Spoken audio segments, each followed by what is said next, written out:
Welcome to our deep dive into one of the most vital metrics for modern investors. For years, the price-to-earnings ratio was the gold standard, but for high-growth startups and tech giants, PE alone often paints a misleading picture. If you see a company with a PE of 50, your first instinct might be to call it overpriced. However, without factoring in the growth rate, you are only seeing half the balance sheet. Today, we bridge that gap with the PEG ratio. We are moving beyond static valuation to dynamic assessment, ensuring that venture capitalists and angel investors can identify where high premiums are actually justified by explosive trajectory. Let us explore how to value the future, not just the present earnings. So, what exactly is the PEG ratio? Developed by investment legend Peter Lynch, the price-to-earnings to growth ratio is calculated by taking the PE ratio of a company and dividing it by the growth rate of its earnings for a specified time period. This provides a much more complete picture than the PE ratio alone. The formula is simple. PEG equals PE ratio divided by annual EPS growth. By including growth in the denominator, we normalize the PE across different companies with different growth profiles. This allows us to compare a steady-state utility company with a hyper-growth SaaS startup on an even playing field, adjusting the cost of the stock relative to its internal momentum. Let's look at why this matters for your portfolio. Imagine two companies. Company A has a PE of 20 and a growth rate of 5%. Company B has a PE of 40 but is growing at 40% per year. At first glance, Company A looks cheaper, but when you apply the PEG ratio, Company A has a PEG of 4.0, while Company B has a PEG of 1.0.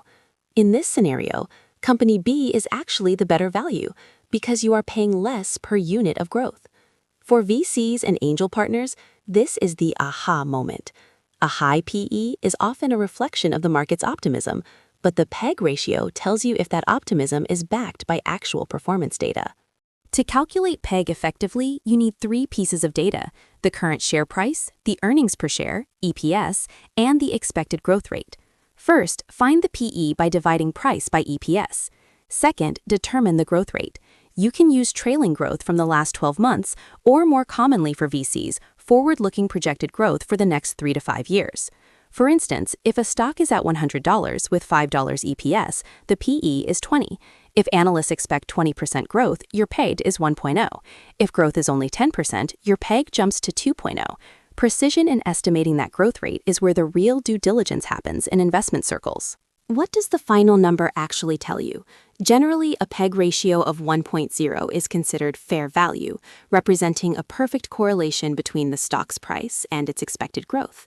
A PEG ratio below 1.0 is the Goldilocks zone for investors, suggesting the stock is undervalued relative to its growth potential. Conversely, a PEG above 1.0 suggests the stock might be overvalued, or that the market has already priced in very high expectations. For high-stakes angel investing, we often look for growth at a reasonable price, or GARP. We want that PEG as close to 1.0 or lower as possible, while maintaining high double-digit growth percentages. It is important to remember that good PEG ratios vary significantly by industry. In capital-intensive sectors like utilities or basic materials, a PEG of 1.0 might actually be high.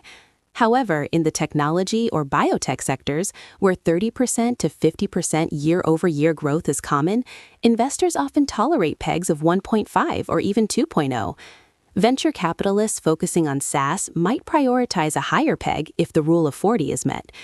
When evaluating a startup, always compare its PEG against its direct competitors and the industry average. Context is everything. A 1.2 PEG in a slow industry is a red flag, but in a booming tech sector, it could be a bargain. While PEG is powerful, it is not infallible. The biggest risk lies in the growth estimate itself. If a company's projected 25% growth turns out to be 10%, your undervalued PEG of 0.8 suddenly spikes to an overvalued 2.0. Additionally, PEG does not account for the amount of cash on the balance sheet or the company's debt levels. It also fails to capture the moat or competitive advantage that might justify a higher price. As VCs and angels, we must treat the PEG ratio as a starting point for conversation, not the final word. It tells you the price of growth, but it doesn't tell you the quality or sustainability of that growth.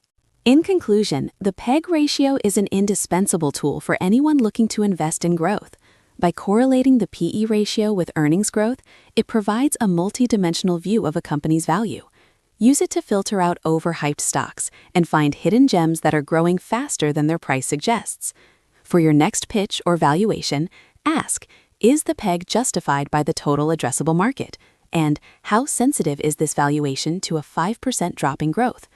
Master the PEG ratio, and you will move from simply buying stocks to strategically investing in the future of industry. Thank you for joining us in Mastering High Growth Valuation.